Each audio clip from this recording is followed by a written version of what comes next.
다 같이 묵도하심으로 오후 예배를 함께 드리겠습니다.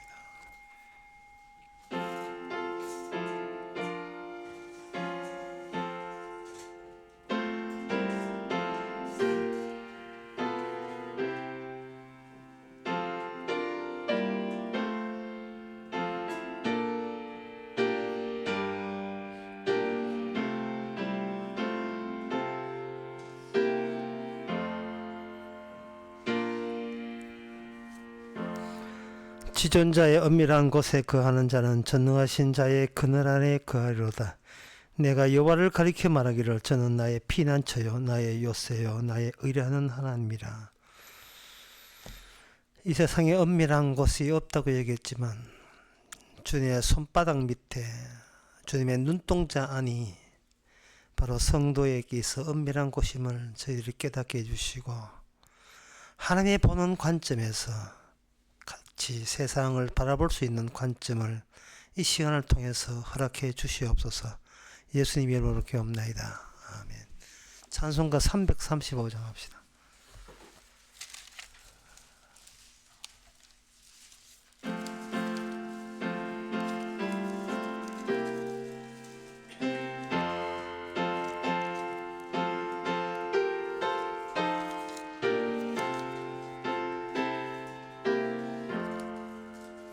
양떼를 떠나서 길 잃어버린 나, 목자의 소리 싫어서 먼 길로 나갔네. 방탕한 이 몸은 심하여 부친의 음성 싫어서 먼 길로 떠났네. 양 잃은 목자는 그 양을 찾으려 산 넘고 물을 건너서 사막을 지났네. 갈 길을 모르고 나 지쳐 있을 때 그 목자 마침 나타나 응救원하셨네. 양목자 예수는 날 사랑하셨어. 날 상한 고치사 그 피로 씻었네. 길 잃은 양 찾아 그 위로우시고 그 우리 양 이끌어 보호하시네. 내 때를 떠나서 맘대로 다녔네. 나 지금 목자 따르며 그 음성 듣도다. 나 이제 후로는 망치 않으며 내 아버지 집에서 영원히 살겠네. 아멘. 이 시간 다 함께 한 마음으로 기도합시다. 기도 제목은 내 몸이 아픈 것이 문제가 아니라 내가 걱정하는 것이 문제입니다. 왜 그러냐 하면은 몸은 내 몸이 아니고 주님께서 다루시고 함부로 다루시는 몸인데, 내가 그 중간에 끼어들어서 내가 걱정한다는 그 자체가 문제인 겁니다.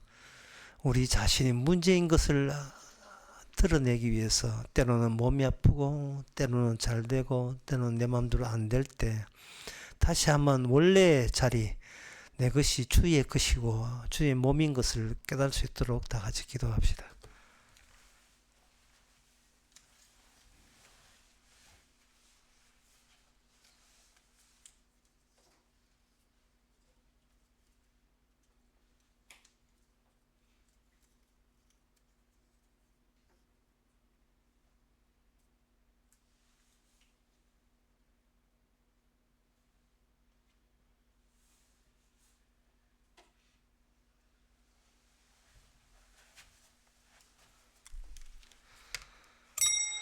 하나님의 아버지, 값으로 주고 샀으니 이제는 너는 너의 것이 아니고 나의 것이라는 그 말씀을 이해할 때까지 도대체 얼마나 많은 시간이 또 흘러야 됩니까?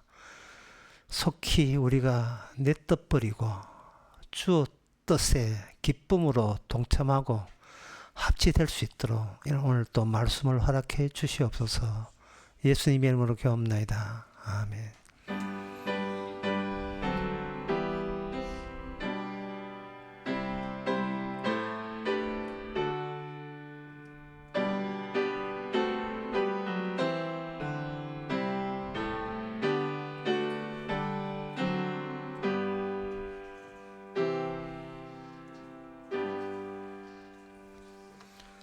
하나님의 말씀은 에레미야 18장 13절에서 17절까지입니다.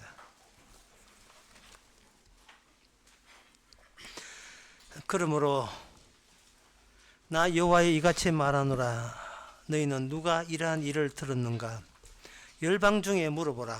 처녀 이스라엘이 심히 가증한 일을 행하였도다. 레바논의 눈이 어찌 덜의 반석을 떠나겠으며 원방에서 흘러내리는 찬물이 어찌 마르겠느냐? 대저 내 백성은 나를 잊고 허무한 것에 분향하거니와 이러한 것을 그들은 그들로 거기를 곧 옛길에서 넘어지게 하며 곁길을 곧 닦지 아니한 길로 행케 하여 그들의 땅으로 놀랍고 영원한 취소가 되게 하리니 그리로 지나는 자마다 놀라서 그 머리를 흔들리라. 내가 그들을 그 원수 앞에서 헛기를 동풍으로 함같이 할 것이며 그들의 재난의 난에는 내가 그들에게 등을 보이고 얼굴을 보이지 아니하리라. 아멘. 이 말씀을 한마디로 요약하게 되면 이스라엘은 어디에 가더라도 하나님의 말씀에 포위되어서 몸 빠져나온다는 이야기입니다. 아무리 너희들이 이 하나님의 품에서 영향력에서 벗어나서 내 자율적으로 내 식대로 마이웨이죠. 내 방식대로 인생 한번 살아보자 라고 오긴다 할지라도 말씀이 이스라엘을 떠나지 않습니다. 말씀 안에 포함이 되어서 말씀이 성취하고자 하는 것에 그들은 어쩔 수 없이 같이 휘둘리고 휘말리게 되어 있다는 것. 그들한테는 상당히 고통처럼 느끼지만 지나가 보면 세상에 이런 복이 없다는 사실을 알게 될 것입니다. 그래서 하나님께서는 계속해서 이스라엘 나라가 망할 때까지 이스라엘 나라에게 계속 말씀을 주고 계시는 겁니다. 근데 그 말씀을 주고 계시는데 이 말씀하는 것이 나중에 이스라엘이 멸망하고 난 뒤에야 파악이 되는 내용이에요. 그래서 멸망하는 과정 속에서 멸망하는 중에서는 에레미야를 통해서 말씀을 해도 한마디 한마디가 무슨 뜻인지를 전혀 파악하지를 못합니다. 말씀을 듣는 그 태도, 그 자세에 대해서는 신약에 있는 성도들만한 자들이 없어요.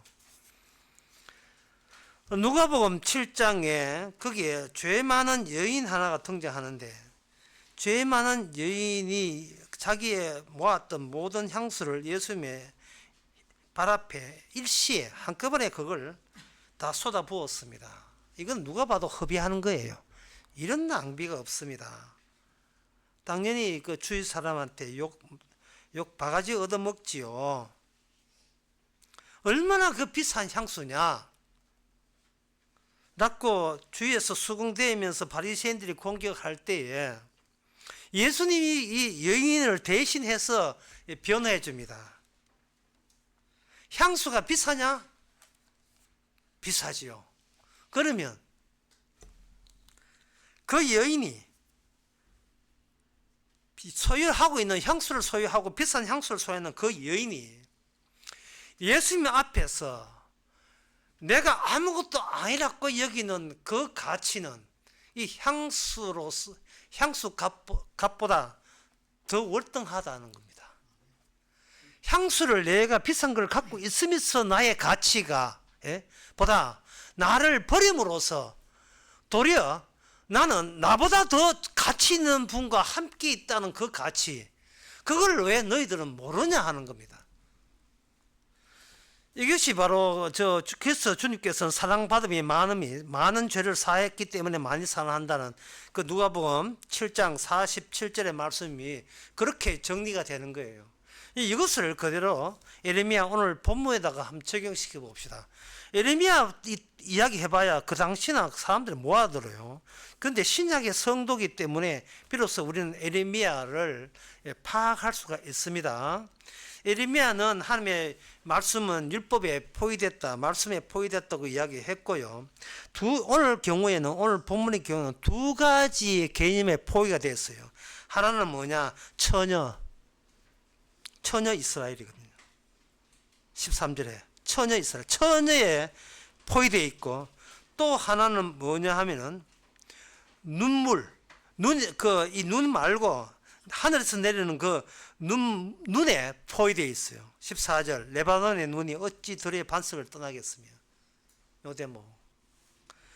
처녀라는 이 개념은 사람에게 해당되는 거고요. 레바논의 그 눈설, 레바논 높은 산에 있는 그 쌓인 눈은 자연에 해당되는 겁니다. 이 땅에 해당되는 겁니다.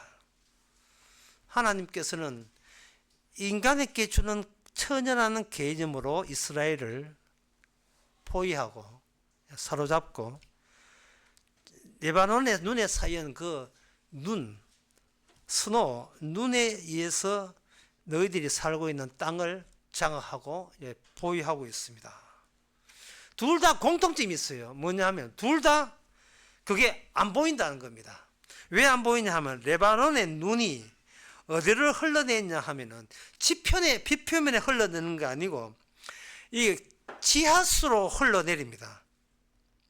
그래서 14절에 레바논의 눈이 어때 들의 반석을 떠나겠으며, 땅 흙으로 되어 있는 땅 밑에 돌이 있고 그 돌에 무엇이 끼어 있느냐? 레바논 산에서 눈에는 나는 눈물이, 녹은 물이 바로 지하수로 흘러 들어가는 그 물이 어떤 물이냐?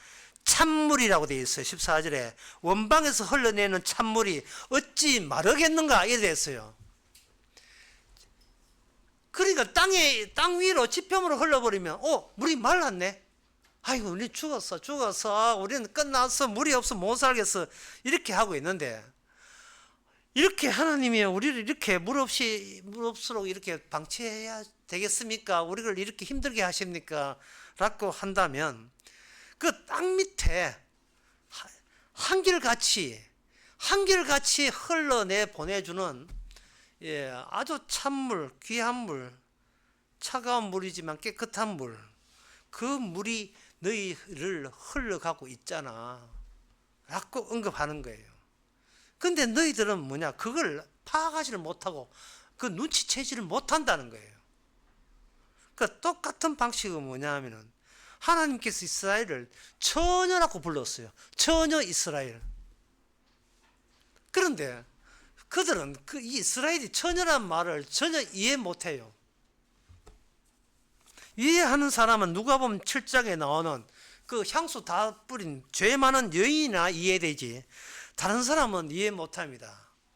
자, 그러면 왜 인간들은 처녀 이스라엘, 처녀를 왜 이해 못하는가? 인간들은 이미 혼인을 했기 때문에, 결혼 생활을 했기 때문에 자기가 처녀는 끝났다고 생각하는 거예요. 그런데 하나님의 방식은 숨어있는 처녀는 이 세상의 처녀가 아닐 때 비로소 눈에 들어오는 것이 바로 하나님의 숨겨놓은 처녀입니다. 쉽게 말씀드리면 이렇습니다. 결혼하라. 그래야 네 꼬라지를 안다는 거예요. 결혼을 할 때 사람들은 결혼하기 전에는 처녀라고 생각하고 후에는 처녀 아니라고 생각하죠. 그러나 하나님께서는 너희들은 결혼하나 안 하나 처녀일 때가 없었다는 겁니다. 한 번도 처녀의 개념 이해를 전혀 못하고 있다는 거예요. 이유가 뭐냐?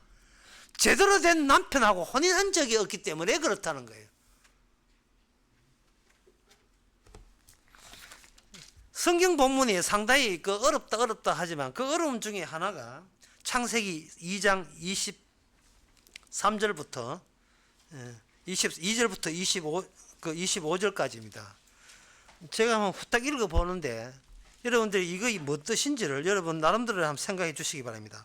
여호와 하나님이 아담에게 취하신 그 갈빗대로 여자를 만드시고 그를 아담에게로 이끌어 오시니 아담이 가로되 이는 내 뼈 중에 뼈요 살 중에 살이라 이것을 남자께 취하선즉 여자라 칭하리라 하니라. 그러므로 남자가 부모를 떠나 그 아내와 연합하여 둘이 한 몸을 이룰지니라. 아담과 그 아내 두 사람이 벌거벗으나 부끄러워하지 않았다. 이게 무슨 뜻이냐 이게 무슨 뜻이냐 하면 아담으로 하여금 아담의 아내가 만들어 놨다는 뜻이에요.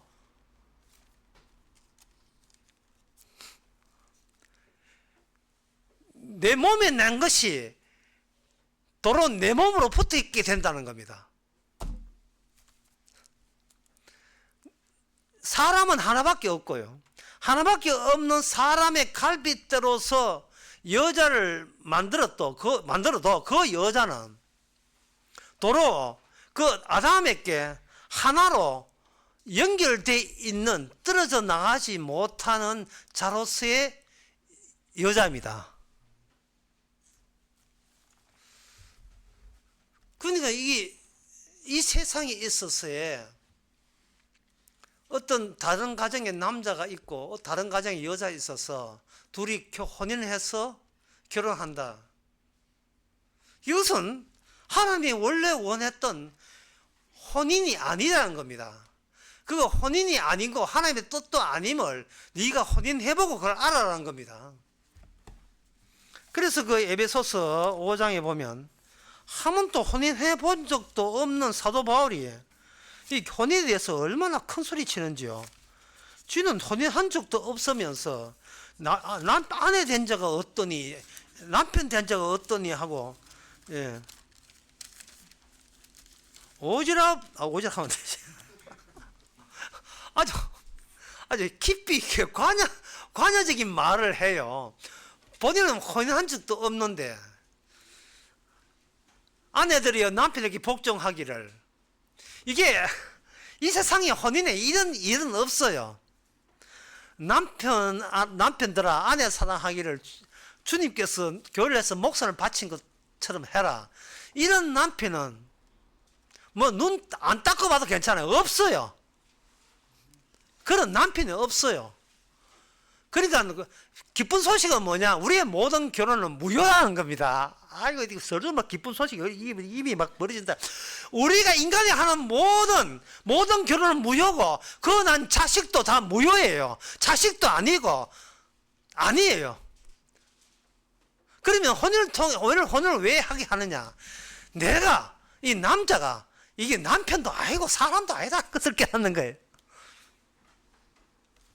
진정한 남자가 있어. 그 남자는 여자를 구할 때 다른 데서 찾는 게 아니고 본인이 뚝 떨어져서 본인의 여자를 찾는 식으로 혼인이 성사된다는 겁니다. 그럴 때 어떤 나 외에 다른 남자의 몸에서 나오지 않았기 때문에 처녀라는 말을 붙여줍니다. 처녀라는 말을.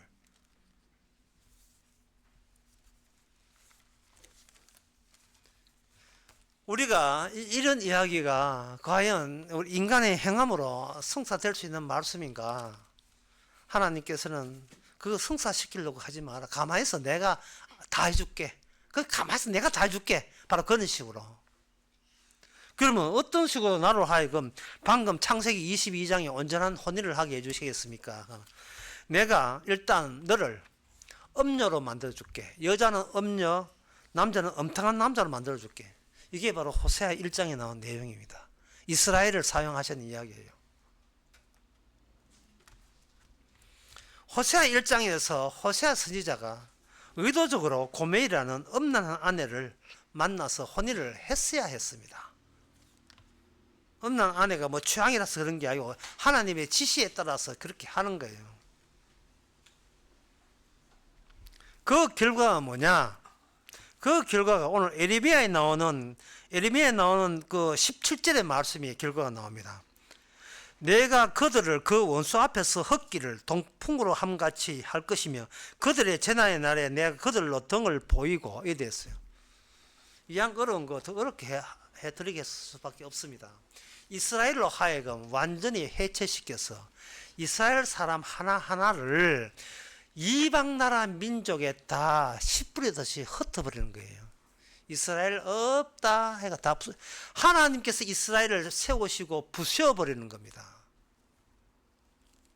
그 호세아에서 하나님께서 언급한 것은 이거예요. 호세아도 그렇고 이사야도 그렇고 에스겔도 그렇고 뭐냐면 내가 소시 때 너희들이 애굽에서 나올 때 나는 너와 혼인했다고 이야기했어요.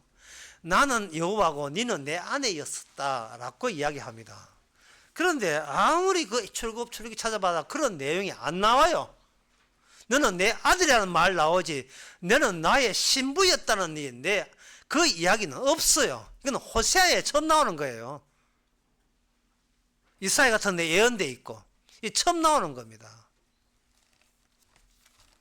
이건 뭐냐 하면은 하나님께서 이스라엘을 가지고 이 세상에 있는 모든 혼인 관계를 무효화시키는 작업에 나섰다 이래 보시면 되는 겁니다. 창세기 22장에서 먼저 아담이 먼저 있어줘야 돼요. 여자는 없어요. 남자가 먼저 있고 계속 여자는 없는 거예요. 남자가 잠들 때 잠들 때 여자 하나 생깁니다.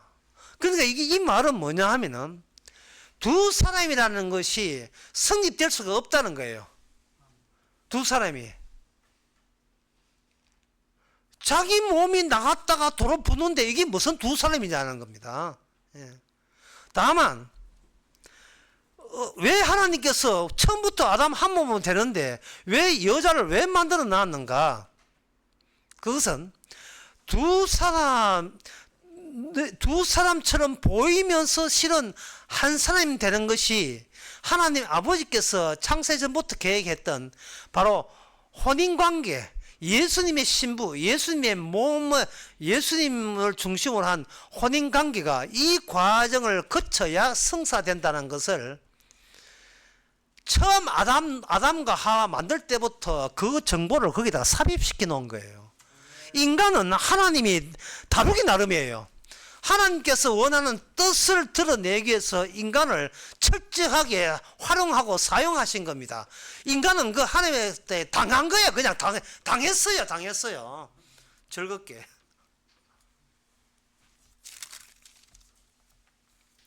그 이스라엘이 하나님의 신부가 하나님의 신부된 자에게 뭐가 나오느냐? 음란과 음행이 나와줘야 돼요. 음란과 음행이.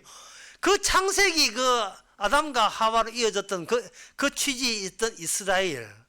호세아가 와서 나는 너를 혼인했다 해놓고 혼인했다는 것을 호세아에서 나중에 이야기하면서 초반부터 뭐냐 하면 너는 음란한 여인과 혼인하라 이래 했어요. 그러니까 자식을 얻는데 자식이 어떤 자식이냐 하면 나 내 자식 아니라는 자식을 낳아버려요. 이게 우리 인간들 보기에 반칙이에요. 하나님께서 자식을 만들어 놓고 하는 말이 내 자식 아니라는 거예요. 처음부터 내 자식 아니면 만들지를 말든지. 로루하마 내 자식 아니다. 내 백성 아니다.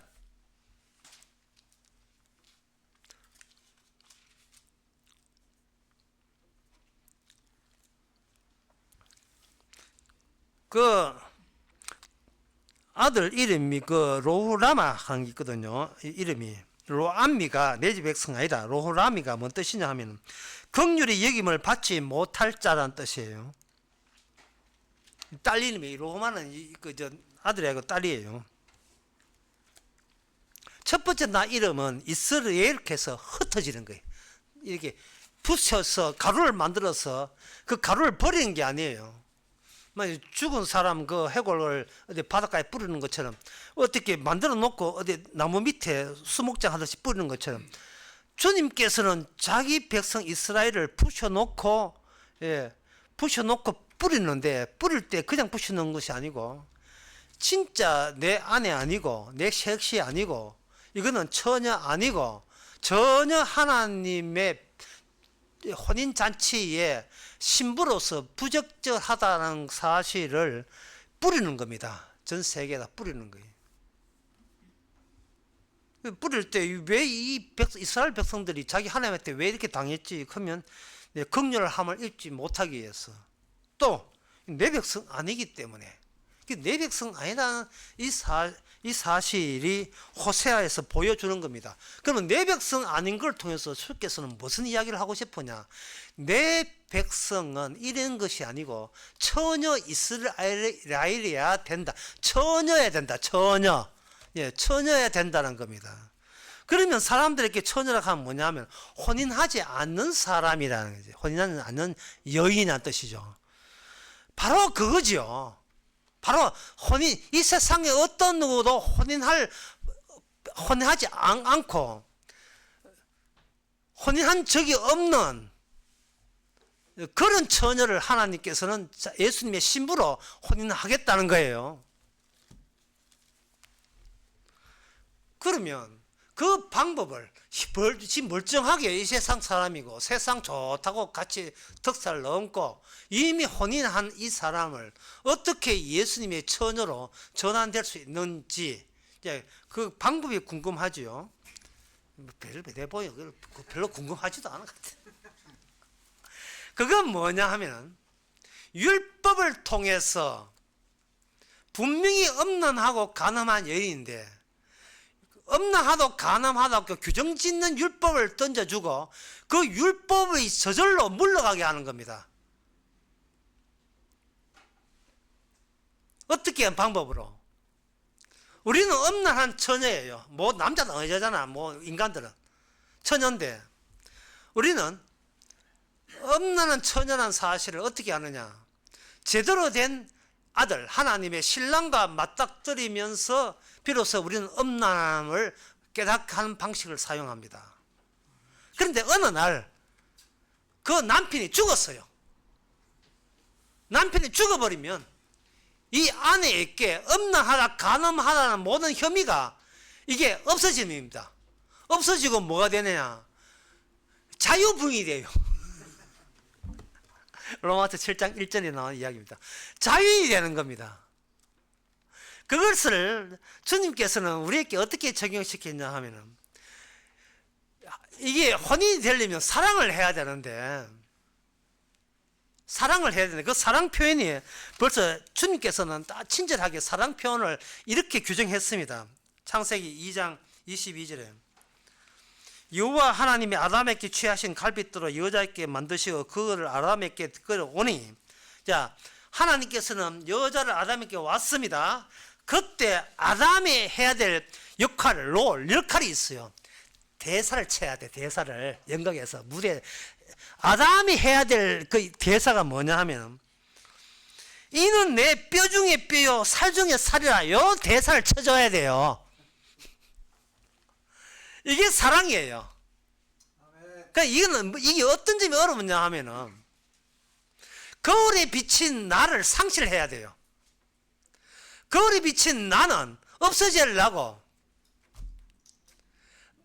거울에 비친 나 말고 등장하는 그쪽을 나라고 하게 될 때 그때 그걸 가지고 사랑이라고 이야기하는 겁니다. 그러면 여기서 아담이 왜 내 살 중에 뼈라고 했는 이유가 뭐냐? 예. 객관식으로 1번 이뻤다. 2번 생전 처음이었다. 몇 번이었을까? 아담에는 이쁘고 자시고 하는 게 없어요. 아담에게 이게 본 것은 뭐냐면 고양이 암컷, 개 암컷 이런 것밖에 안 봤어요. 자기 암컷은 본 적이 없습니다. 아담은 새로웠던 거예요. 새로웠던 겁니다. 출처는 이제 하나님께 들었죠. 실은 네 갈빗대였다? 이렇게 하거든요. 출처를 겸해서 그 새롭다는 그 환희의 외침. 그게 뭐냐면, 나보다 더 나다운 나. 예. 뭐, 달리 표현할 길이 없네요. 사랑을 표현할 때, 나보다 더 나다운다. 너 앞에 나는 없어지도 되는 나. 향수, 당신 앞에 다 부어볼게. 내 가치를 높이기 위한 향수, 당신 앞에는 이 향수가 빛을 잃어버려요.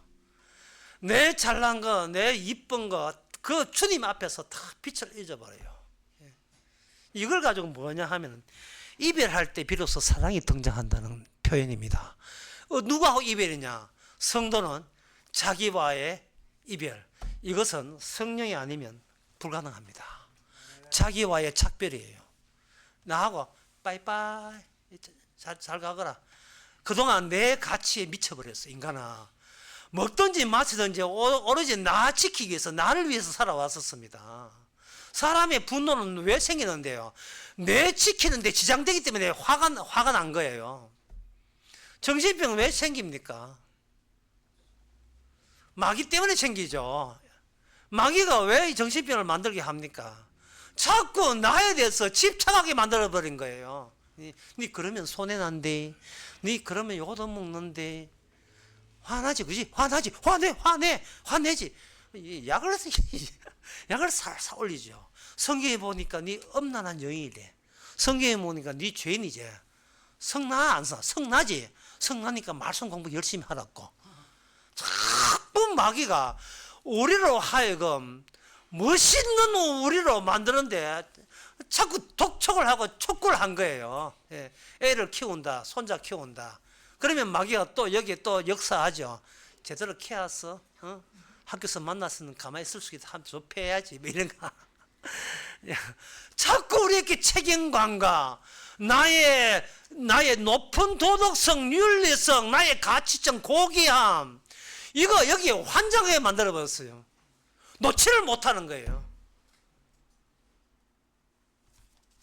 혼인이라는 것이 얼마나 큰 시험거리인지. 혼자 살아도 마찬가지고요. 그건 뭐 달라질 건 없습니다. 헤어질 때, 나와 헤어질 때 우리는 결혼을 3번, 4번 해도 우리는 처녀입니다. 나랑 헤어질 때. 그게 안 되는 거예요. 그래서 신랑 되신 주님께서 우리하고 엄란한 죄를 지적하면서 그리고 십자가에 돌아가셔요. 그럼 우리는 엄란한 소리를 율법을 통해서 주님한테 지적받고 난 뒤에는 그렇게 지적한 남편이 없어요. 없는데 그 주님 다시 부활했어요. 부활해서 하는 말이 네 나랑 혼인하고 싶나? 이렇게 나온 겁니다. 기름 준비하고 혼인하고 싶나? 그러면 우리가 살 땅은요, 레바논 산에서 그 눈 오는 산 있지, 그 밑에 있어. 땅 한 파봐. 차가운 물 나와. 그게 뭐냐 하면 이미 주께서 준비한 시온산 에루살렘, 하늘의 에루살렘을 눈에 보이는 리얼리티, 이 현실 세계와 같이 중첩되어서 보이지 않는 방식으로 혼수부터 시작해서 알아서 다 신랑이 다 마련해 줬어요. 연지 꼰직 찌는 것부터 다 마련해 줬습니다. 그게 바로 요한계시록 21장에 나옵니다. 내가 새 하늘과 새 땅을 보니, 우리가 보고 있는 것은 헛하늘과 헛땅이 뿐이에요. 보니 모든 것은 지나가고 거룩한 예루살렘이 하늘로부터 내려오는데, 그 예비한 것이 남편을 위해서 단장을 받은 신부의 모습으로 내려온다는 거예요. 보석 같았고 표현했어요. 보석 같고 너무나 영광스럽고 아름답다는 말이죠. 이것은 뭐냐? 남편과 격이 맞아야 돼요. 현재 우리 남편 예수님은 부활해서 해같이 빛나요. 그렇다면 우리 신부가 어떻게 됩니까? 우리 처녀는 어디서 나와야 돼요? 남편 되는 그 영광의 갈빗대가 그대로 우리에게 주어져서 우리가 그 영광스러운 갈빗대로 주님 보시기에 내 살 중에 내 뼈라는 창세기 3장 22절부터 25절을 주님 입으로서 나오도록 고백되어도록 우리는 그 대상자가 되는 겁니다. 그러니 이 세상의 부귀영화 이거요, 주님의 피 앞에서는 정말 아무 가치 없습니다. 뭐 가치 없더라도 일단은 챙기고 보자는 식으로 하겠지만 아무 가치 없습니다. 주님께서는 우리를 어떤 분은 지름길로 가시는 분이 있고 어떤 사람은 한 재산 한 40억 대는 빙빙 돌아서 가치 없네 뭐 이런 식으로 가는데 어느 길로 가든지 간에 여러분 우리는 이미 우리 땅 밑에 하나님의 천국에서 흐르는 생명수는 흐르고 있습니다. 기도하겠습니다. 하나님 아버지, 주의 말씀을 우리가 어찌 알겠습니까? 잘난 내가 주의 말씀을 짓밟고 있었습니다. 성경을 모르게 방해하는 것은 세상과 더불어 짝하는 우리 자신이었습니다. 주여, 우리를 이제는 드러내 주셔서 우리 밑에 말씀이 얼마나 우리에게 밟힌 주님이 십자가가 어떻게 성취했는지를 깨닫는 저희들 되게 하옵소서. 예수님 이름으로 기도합니다. 아멘. 찬송가 256장 합시다.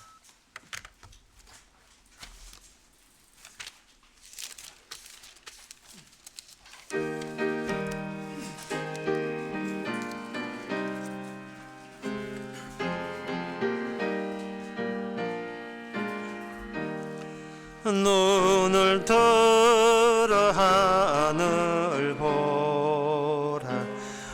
어지러운 세상 중에 곳곳마다 상하며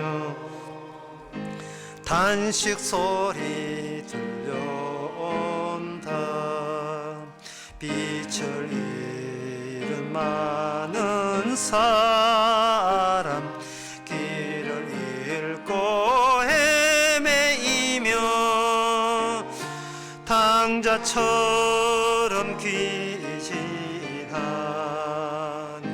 믿는 자여 의할고 눈을 들어 하늘 보라. 어두워진 세상 중에 외치는 자 가끔만 생명수는 말랐으라. 죄를 대속하신 주님 선한 일꾼 찾으시나 대답하리 어디 있나. 믿는 자여 의할고 눈을 들어 하늘 보라. 살아계신 주 하나님 약한 자를 부르시 하늘 뜻을 전하셨다. 생명수는 홀로 예수 처음이요 나중이라. 주님 너를 부르신다.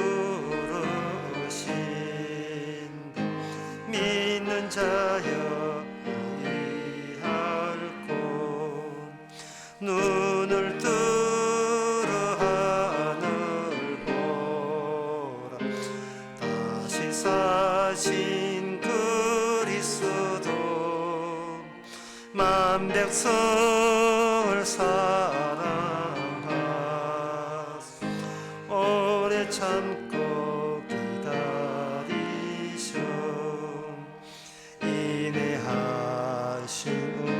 우리 구주의 심판하시는